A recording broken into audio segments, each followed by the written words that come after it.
Hello, good morning, good morning. How is everyone? It sounds like we're making some good connections. That's amazing. Welcome, everyone. I'm Tanya Williams Bradford, and I'm typically a faculty member, but today I'm going to be your MC. Yeah, how's that? I like it. Our first panel, I'd like to introduce you to our moderator, Derek Powell. He's a partner at Altman Salon. He is a veteran of the U.S. Air Force. He's an expert in the global media and entertainment industry with over 20 years of strategy and operational experience across the production, distribution, and marketing of media content.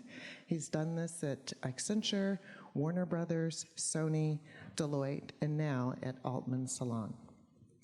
Technology, media, and telecommunications are foundational to the digital wave and shape businesses and how they operate, interact with consumers, and how we actually identify new opportunities. For today, Derek will be diving into discussion with our panelists to share insights on how technology is changing various aspects of business, from startups to established organizations. Welcome to the panel. Great. Thank you so much, Tanya.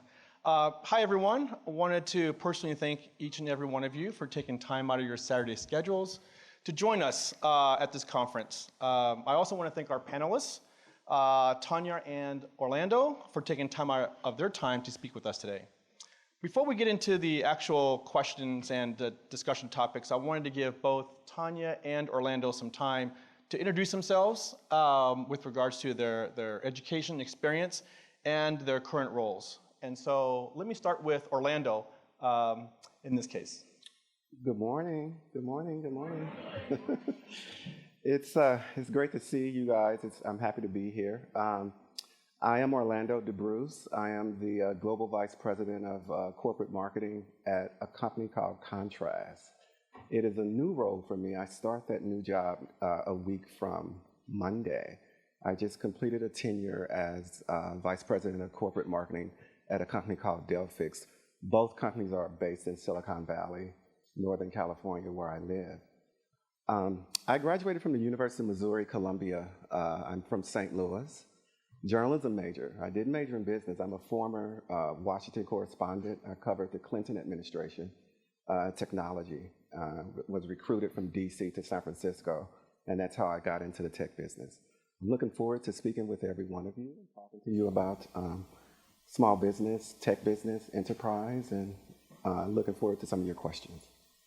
Great. Thanks a lot, Orlando. Now I want to turn it over to Tanya, if we're able to get her. Oh, okay. Okay, sure. So, one of the interesting topics I love to talk about is emerging technologies, and sort of give you some backdrop in terms of how we're going to approach this particular topic for this panel. Technology has primarily revolutionized the way businesses conduct, their respective operations as it relates to, leveling the playing field with some of the larger organizations, and perhaps even more well-established. Small businesses use a wide array of technologies, right? From your data center servers all the way through your mobile devices and everything that happens in between those 2 points. We've seen a wave of emerging technologies that continue to open up new business opportunities and drive new value propositions in the market. Fintech startups such as Goalsetter are bringing innovative ideas that could have dramatic impact to the respective industry. In this case here, the financial institutions to consumers. So I know we're still waiting for Tanya to come online, but I wanted to ask, since Orlando's here, what technology do you have your sights set on that could be a step function change for startups and small businesses? Yeah, I'm going to start with the technology that I spent the last several years working in, and I would say big data analytics. I think that you may have heard this phrase, digital transformation, and big data is a part of that. And the importance of big data, I think, particularly for large multinational corporations, which is my former company, that was our focused customer. The goal is to implement big data so that these larger corporations can compete with the smaller corporations. What do I mean by that? Well, if you're not born in the cloud and you were created before the advent of the birth of Silicon Valley and all that it has to offer, and you're a multinational corporation, it's going to be tough for you to keep pace with some of these, what I call disruptors, Uber, Airbnb, some of these companies that have started and have put existing traditional companies out of business. So what my former employer, Delphix, we are in the big data space. And so what we do is we go in and we would pitch to corporations, multinationals, BNP Paribas, Nike, corporations on that level, to persuade them and really convince them and stress the importance of implementing big data analytics, because with that technology, it will allow them to innovate quickly with speed and save money, and that will put them on par with what's out there today with the smaller corporations that are born in a cloud with these new technologies, and they can innovate quickly, and it's all online. And so I would say a corporation, a traditional organization without digital transformation or without data analytics or a data platform will find it very difficult to stay competitive with some of the emerging technologies. You may have read about major brands closing or shutting down shop. Sears, Kmart, Macy's is retracting. A lot of major brands that we've grown up with, they are not as major today. I mean, the brands that are getting the publicity today are your tech companies, Facebook, Twitter, LinkedIn. When I was growing up, and I won't tell my age, but when I was growing up, the big brands were Coca-Cola, Pepsi, Burger King, McDonald's. They're still major brands, but they're not getting the airplay because the tech brands are taking over, because they have taken over, because they're innovating quickly, they can pivot quickly, you can do things online, it's easier, et cetera. And so to answer your question, Derek, I would say the thing that I'm keeping my eyes on would be big data platforms, because it allows companies to pivot, to be agile, to compete, and to remain relevant and stay in business. Yeah, that's an interesting point, because, coming from the media industry, and working at the studios, the studios were more apt to working directly with exhibitors on the theatrical side, working with the big box, retailers like the Best Buys and Walmart for home entertainment, working directly with the networks, right, for television content. And, obviously the past few years, we started to see a lot of the streaming platforms start to come to play, because one, the media companies wanted to get closer to their consumers and understand what their preferences were, and you had the folks like Netflix who would not share that information. So what did they do? They said, we're going to build our own platform, right? And so that's where they started getting and building up their competency around big data and analytics. I totally agree with you. I also think too, it's a different business model, right? Going from a B2B business to a B2C business, and there's a lot of different dynamics and that's included in there. And so, when I was at the studios, you started to see a lot of new hires at the senior executives from folks who had worked at Bed Bath & Beyond, and some of the other major retailers, to really sort of bring some of that context back into the studio, so they can be able to develop those kind of technologies. I would say, at least on the media side, and this is probably overkill, but one of the things that we're watching very closely is how this whole idea around the metaverse is going to sort of, proliferate itself, right? Because there's a lot of implications around technology, infrastructure, content, and of course all the other topics that you talked about, right? Whether it's cybersecurity, whether it's privacy issues, right? All these different dynamics that are in play here. So it's the media industry, I would say, sometimes I feel like is sort of lagging behind with some of the leading technology providers. But I also feel that they're starting to make some headway, particularly when you think about like some subsectors like gaming, that is really trying to drive and really trying to change that dynamic. So good. I'm assuming we don't have Tanya yet. Okay, no problem. No problem. Okay, great. So I think from a media perspective, I think the other types of technologies, at least for me, that I'm personally focused on, are things such as blockchain. Not so much cryptocurrency, although that will be sort of like the transactional end of it. But what other ways will blockchain be able to help enable the monetization of IP or digital assets from that lens? I mentioned about the metaverse, and I also am very closely focused on cognitive technologies. And what does that mean? That means AI, machine learning, right? Process automation, right? When we start looking at some of these algorithms that are learning, if you will, right? They are learning with this inherent bias programmed into this, right? And so we've got to be very careful around how we need to be able to manage that kind of technology and capability. Okay, great. One of the other topics, we wanted to talk about in this panel is around, companies that were addressing the wealth gap. And, and for those who understand what Tanya's company does, right? I mean, she's really have developed a white label solution to help drive financial literacy around some of these underrepresented groups. And I just wanted to share with you some notes here around research that the Brookings Institute had actually has surfaced, which is, fintech companies were able to mitigate racial, financial, health, and wealth gaps that hamper Black and Hispanic families' financial security through product offerings and policies they put in place. And through technology and automation, they've been able to reduce cost and prices, speed up delivery, and increase convenience for underserved populations. One of the things, as you look to wait for Tanya to come online here is, wanted to get your thoughts, Orlando, is that are there other companies out there other than Goldsetter that are trying to address these similar topics or issues in the marketplace? So this was a difficult question for me, I have to admit, Derek, because I really couldn't think of any, to be honest with you. I read up on fintech and what Tanya's doing, and that sector is actually doing a really good job of making a strong attempt to close the gap. But then I thought about it a little bit more, and I live in Oakland, and there's a corporate nonprofit there called the Kapoor Center. And the Kapoor Center is excellent. Its premise is to close the wealth gap and to seed emerging corporations that are focused on closing the wealth gap within Black, brown, yellow, and red communities. And so I would have to use that as an example of, I would encourage you guys, if you can, to go to their website, kapoorcenter.org. They do some wonderful things. They've seeded a lot of the brand B2B Silicon Valley companies that you all know of that are out there today. And they do it through community partnership. They do it through diversifying the monies, how people can come and solicit monies to help fund their initiatives.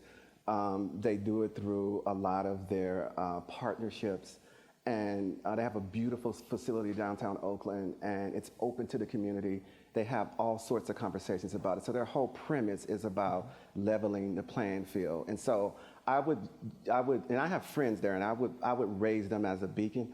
In terms of other sectors, including my sector, I'm from the B2B space, right, in Silicon Valley, and we have a whole lot of work to do in a B2B space. I've been in Silicon Valley for about 22 years. I'm not a native Californian, but I feel like one because it's the longest I've lived anywhere in the Bay Area. And when I got to Silicon Valley, in the marketing department, I was the only, and probably still is, in most areas of Silicon Valley, the only African-American face in my area. And so I've seen there are others who have come to the market, but not on par with other recruitment. So I would just say, as a whole, the sector, in terms of the B2B space in Silicon Valley, we have a lot of work to do to close the gap. And we can start with just recruiting. And I think even before that, we need to create a pipeline to get people interested in technology. I think sometimes it can be intimidating to, if you're not an engineer or a coder, to understand what kind of career you can have in Silicon Valley. If you're a creative, there's a place for you in technology. I'm a creative, I'm a writer, and there's a place for you in the technology sector. If you're interested in science, I mean, there's a place. And so I just think the recruitment effort really in the B2B space, the dedication of it when it comes to the BIPOC community could be a whole lot better. And so I other than the Kapoor Center and FinTech, I do not have another example of a sector or a corporation that is doing a good job to my liking in terms of recruiting Black and brown people. Okay. Well, let's pivot and talk about big tech. Okay. In this case, right? So, I want to say last summer, in the New York Times, they published an article around how big tech allows the racial wealth gap to persist. Tech companies talk a big game about, trying to address the racial and financial, equity within the four walls of their business. But when it comes to, looking at what really happens inside these organizations, it's a totally different story. Let me just kind of throw out some facts here. So, Black men with bachelor degrees earn 24% less than degree-holding white men in 2019. And this is a decline from 2010, when the wage deficit was only 18%. And for Black women, the difference in wages with white men was 26%, which was obviously significantly worse than the number in 2010. So, while big tech is sort of seen as being, a key component in terms of enabling, companies like Goalsetter to be able to provide and develop these different types of products and services, as well as, help define that tech stack and capabilities, they themselves are exacerbating the very issues within their business. And so, Orlando, since you're in the tech space, how does this make you feel? Is big tech friend or are they foe in this case? It depends on the day. I think they would like to be friend in general. I just don't think they know how. The question that really pisses me off, really, to be quite frank, post Rodney King, when you hear the executives, the CEOs, they go to some of the Black people they may know, Black leaders, and say, well, what can I do to help? And kudos for asking the question. I think that's great. But it's like, okay, why is this problem such a conundrum? Every other business problem in your corporation, you know what to do to solve it. You may first begin with research. So I find that, and pardon me, this is kind of my soapbox, so I'm going to get to your question. That's fine. That's all good. But I think, I was talking about this with some friends of mine. I think, should anyone ask me, my CEO asked me, and he happens to be non-person of color, and he said, what can I do to help? My immediate recommendation would be, I need you to read something. I need you to, in order for me to have a conversation with you about what needs to take place, I need to understand that you have basic knowledge about what the problem has been. So I may recommend, there are a plethora of books, but I may recommend one of my favorite books, which is Caste, C-A-S-T-E, by my colleague, Pulitzer Prize winning reporter Isabel Wilkerson from the Washington Post. I would say read that. There are others you can read, but read that first. And then come back to us, and then we can have a conversation, because I don't want to feel like I need to educate you on everything that has happened to the community. Let's start with that.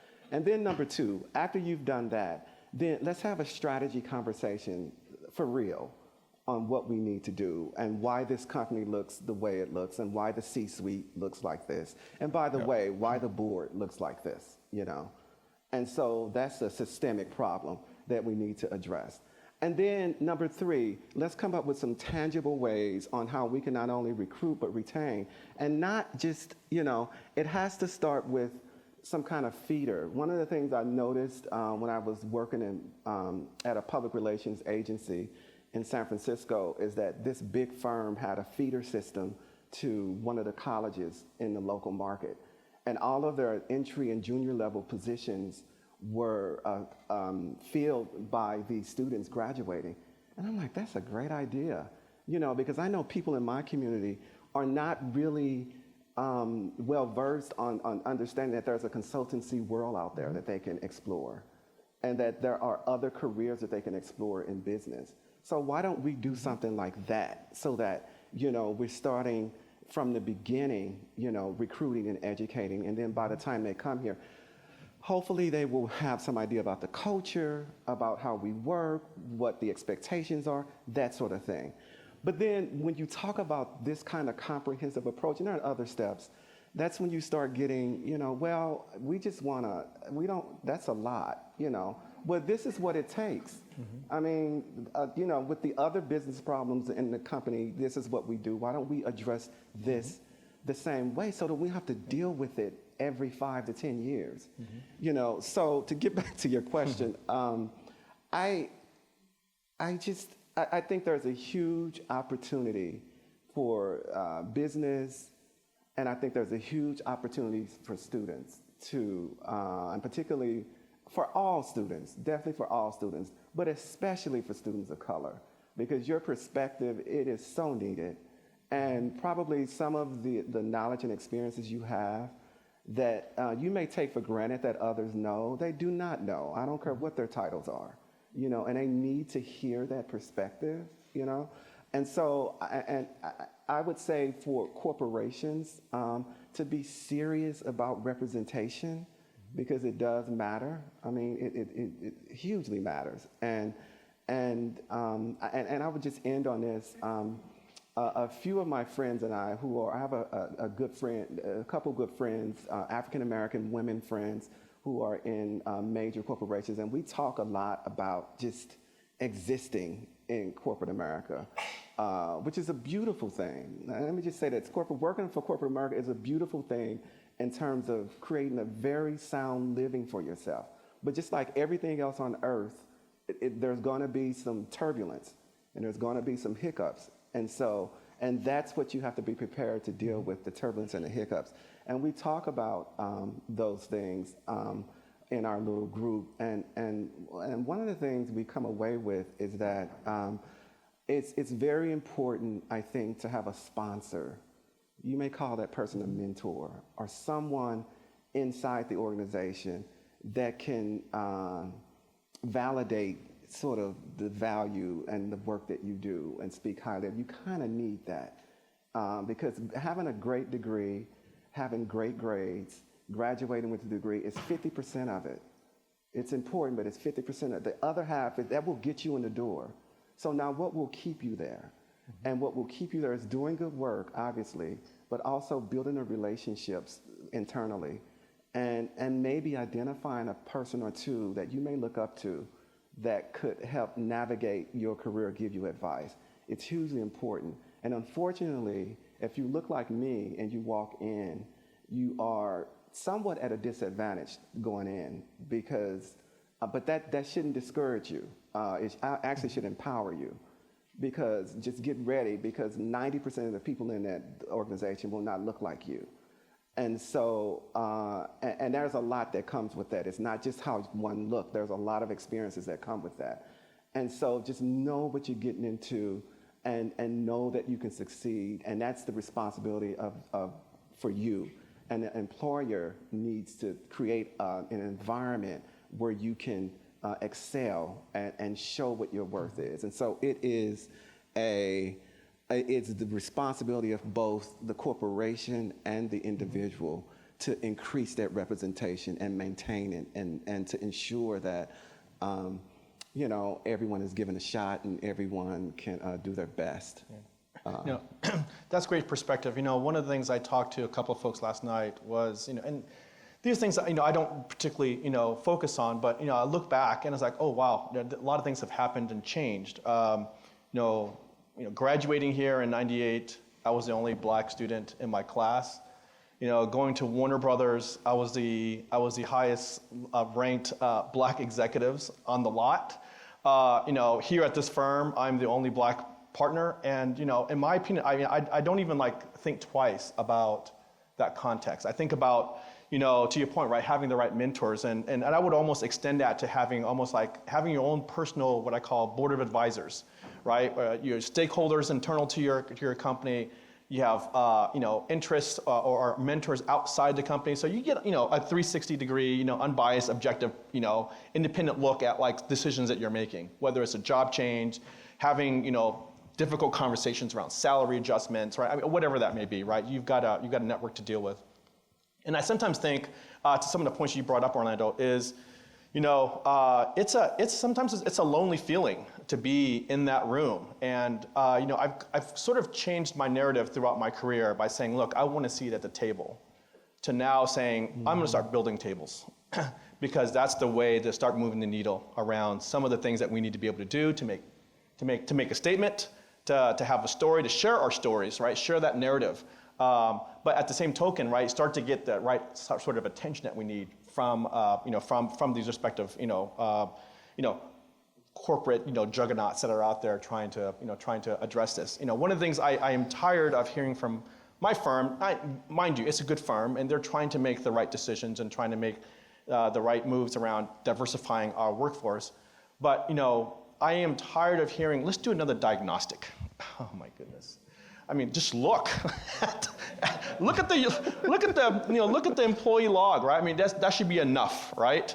And I think part of the idea, and to your point, is that they just don't know how to do that, right? They don't know what the playbook is, and being consultants, right? You think that this is something that we would do very well, is pull together those stories. But when you've got when you walk into an organization like my firm, and you sense that not everyone is on board in terms of diversifying the partnership, that's a tough wave to sort of push against.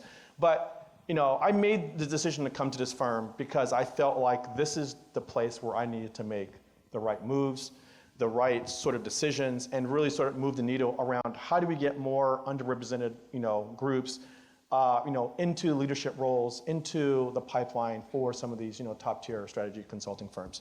And so when I look at like big tech, there's a lot of faces out there, and big tech, they're really large organizations, but I tend to look up at the leadership level and say, who up there looks like me? Who else has had experience that I've had? And if there's no one up there, then I figure, yes, it is a challenge, but it's also an opportunity for us to be able to start looking at how do we start breaking that respective concrete ceiling and start making some waves. Yeah, and so I was remembering a conversation I was recently a part of about 3 weeks ago. I was on a conference call with, anyone knows Kenneth Frazier? Oh, sure, yeah. Yeah, the former CEO of Merck. Yeah. And so he and Ken Chenault, the former CEO of American Express, both black men, both retired.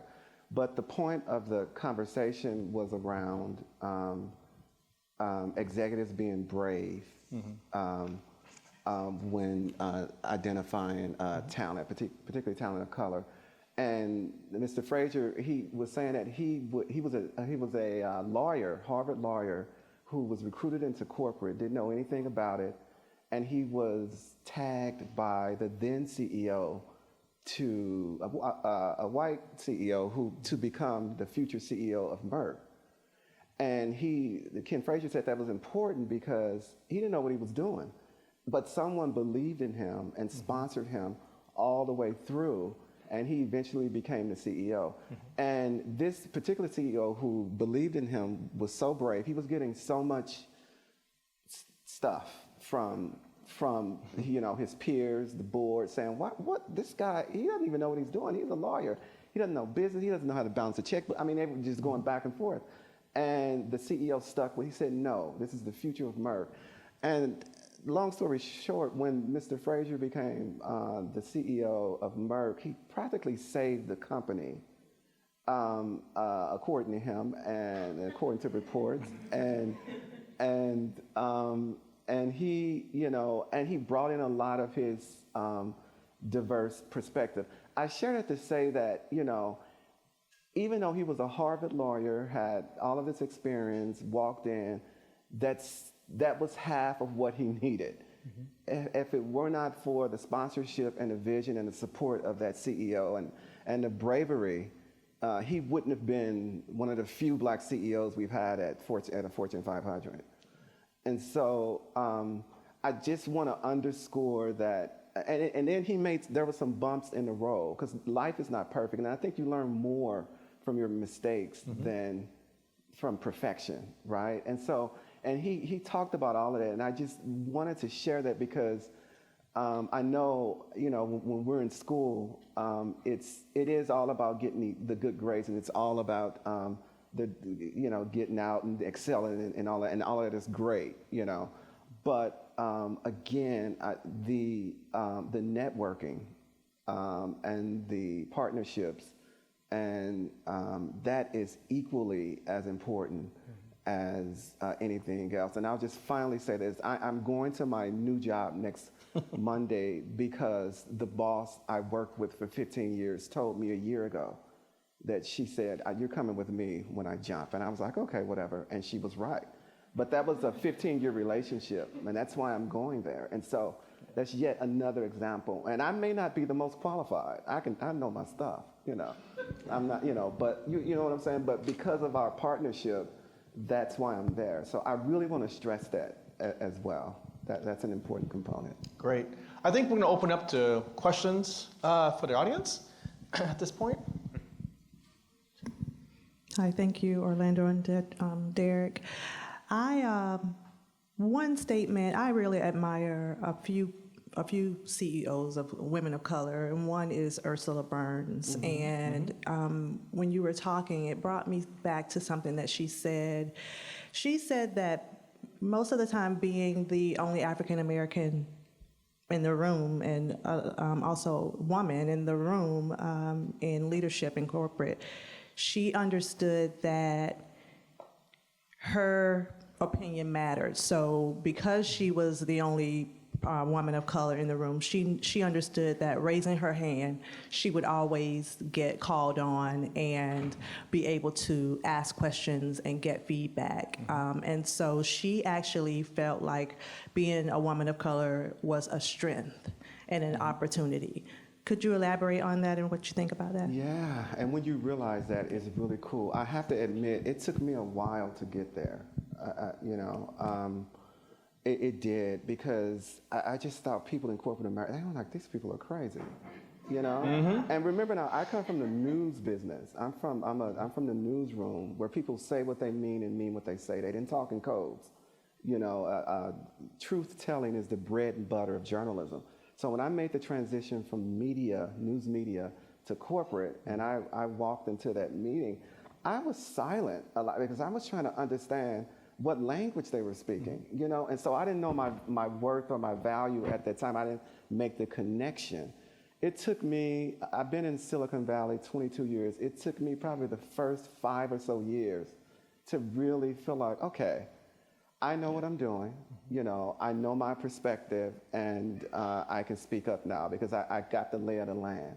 And whenever you come to that realization, it is important, and people respect those who have an opinion. It doesn't necessarily have to be right or wrong, That's right.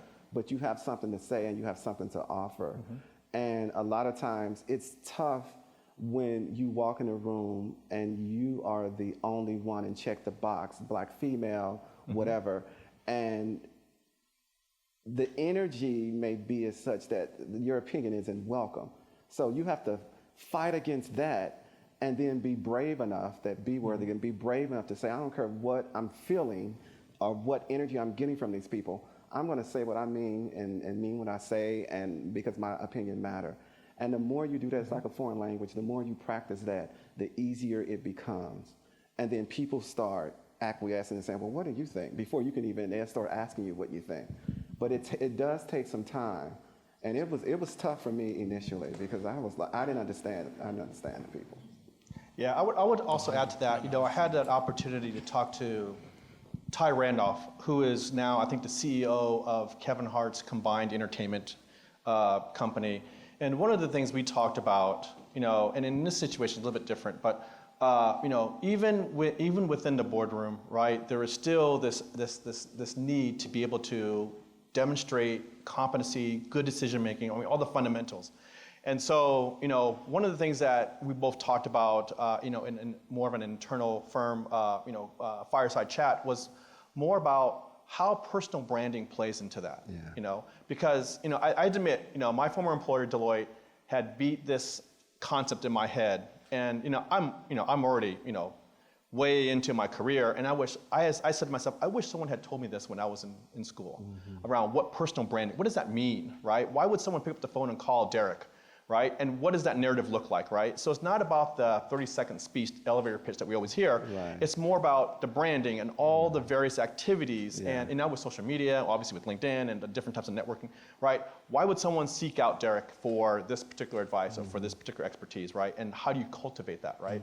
And so, you know, even though that, you know, Ty was, you know, is, you know, being part of Kevin's organization, primarily, black leadership, she still felt like there was like this need to be able to credentialize herself in that kind of environment. So it's not just about, being in a room with people of color, but again, being female, being able to be confident about the different types of discussions and conversations and decisions that need to be made. So, kudos to her. And if anyone wants that introduction, I'm happy to have her come in and talk to the school, and because she's a very dynamic speaker, and I hope she's got a lot to share.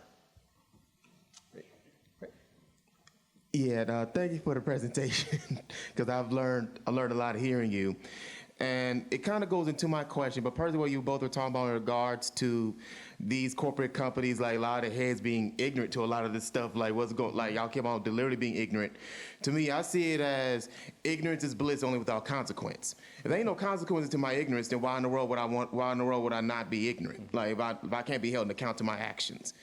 And it kind of goes into my question. I understand in the academic world, how in academic world we have a definition of diversity, equity, inclusion, but how is that definition in more of the business and corporate world? Is it similar? Is there a difference? And based on the definition, are we seeing that it's really going against what is meant to be diverse, equified, and inclusive? Oh my goodness.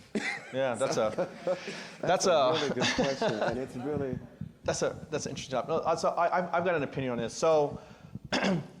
Let me go back to my Deloitte days, and again, not to provide any judgment against Deloitte, but I mean I think they've done some very progressive things, particularly as it relates to the establishment and the support of what we call business ERGs, right? Employee representative groups, right? So. When I joined the firm, they are at a point where they said, we need to discontinue these groups, and I was like, wow, that's really interesting, because I mean, when you look at like the firm across the board, you're not seeing the sort of diversity, maybe at certain levels, but when you start looking at the numbers, right, it's a very different story.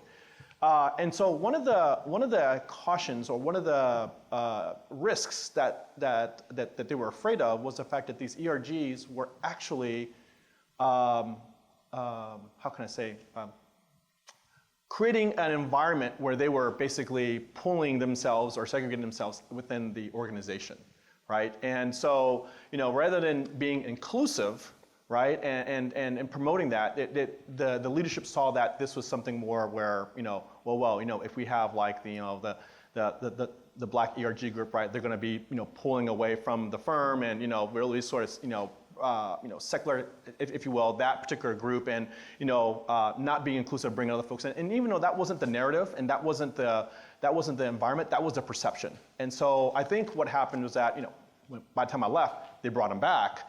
But I think the lesson here is that there needs to be a constant dialogue across the executive around what this really means, right? And how are these respective firms, the companies, are going to define what and how they're going to incorporate different tenets of DEI across the organization. It's more than just recruiting, right? It's more than just promotions. It's got to be inherent in the DNA of the culture to be able to help drive different types of perspectives, opinions, as well as how the company does business. Myself, I don't want to be the sole voice, right, across the partnership around what's driving the attrition rate of our black employees. We need to go and have that conversation, and we need to be forthcoming.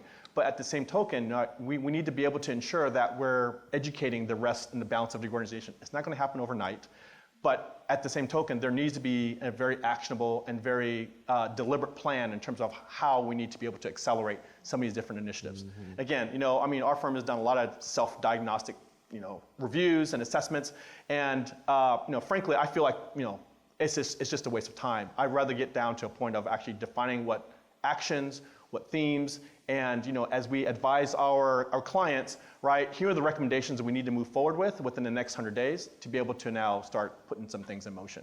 But every company is different. Every firm is going to have a different a view on this. And I think the idea here is if you're interviewing or if you're considering a business as a partner, right? These different types of questions need to be brought up, or at least have a discussion and conversation internally around how these different cultures and how these different aspects fit with your thesis. So So I agree with that. But let me just be very clear. DE&I will not work if it's not on the supported by the executives. That's right. There has to be a seat at the table, right? And I have friends who are DE&I people who are reporting into HR or reporting into legal or whatever. Ineffective.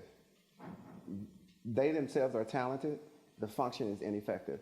And then you compare that to a friend of mine who is a DE&I person who said, okay, if you want me to do this role, I need to come to the E-suite meetings, C-suite meetings, executive meetings, and sit on that team. And it has to permeate, to Derek's point, throughout the entire organization and everyone that's worked. Very effective. Because if you're talking about recruitment from a DE&I perspective, then that person's going to partner with HR, And from a marketing and advertising person, and they will partner with someone like me. Everyone is responsible. And so it's more of a macro way of getting it out quicker, and it becomes a business initiative. And then you get to, well, who will do DE&I?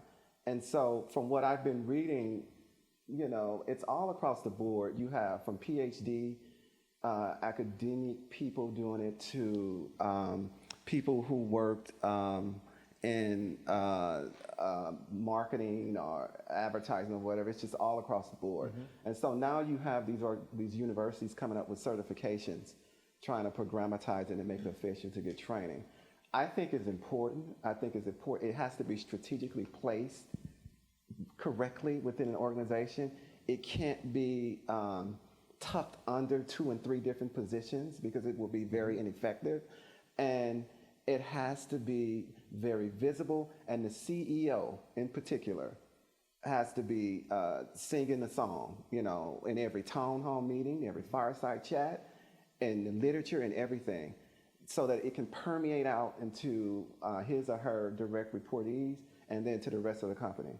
Other than that, it's a waste of time. It's a Band-Aid if it's not positioned well and again, not thought of as a strategic initiative like everything else within the corporation. Yeah. So it exists. It exists at my company. It was a committee at my company. Quasi ineffective.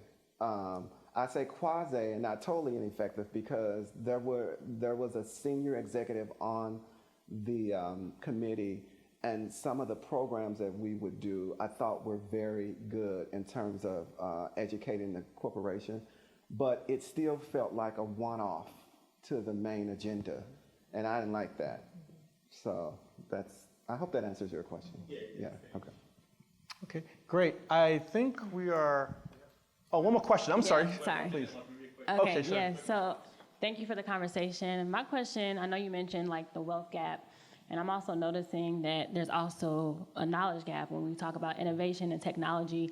So as an innovator, as a founder, how can we go about like best introducing these topics as like Web3, the metaverse and things like that to really bring our community on board, but also in a way that they can really grasp it? Yeah, I'm gonna use an analogy in this case because I think it's important. So, as Tanya mentioned, I'm an Air Force veteran. And during the Trump administration, they created this thing called the Space Force. Okay, so my job in the military, I think when you look back and fast forward to today, would be aligned to Space Force. I talked to a lot of I graduated from the Air Force Academy. I talked to a lot of Academy grads, Black Academy grads, and when you look at the Air Force in its current construct. It's very hard to get minorities in those what we call general officer ranks. Okay, there aren't very many there. So the strategy, if you will, of veterans and retirees and internal stakeholders within the military is to sit there and say, you know what, The Air Force is going to be, it is what it is. It's always going to be a very difficult headwind to sort of try to make headway there. Let's focus our attention in getting the level of diversity we need on the Space Force, because that's where the future is. So now what you're starting to see is a lot of push around different, various minority generals in that construct, and so start there and start to permeate through that aspect. And I think I would use the same construct with regards to business, right? There are going to be a lot of legacy businesses that are just stuck in the way they are, right? And we can do all the diagnostics and initiatives and steering committees, right? But that's going to take a long time, and we know technology moves very fast. And in this case, with Web3, with the metaverse, and all this other stuff, my perspective is start to focus on diversifying and really starting to develop the right kinds of operating models. Getting the right sort of investments with venture capitalists and private equity firms, really start to push this new technology piece, because that's where we're going to be able to get to make the difference and move the needle around getting more people of color in that particular space. It's not an easy equation, but it is an area where there is very relatively little resistance, and that's where we need to make our mark. But happy to talk to you more about it. Thank you so much for a very insightful panel. Thank you.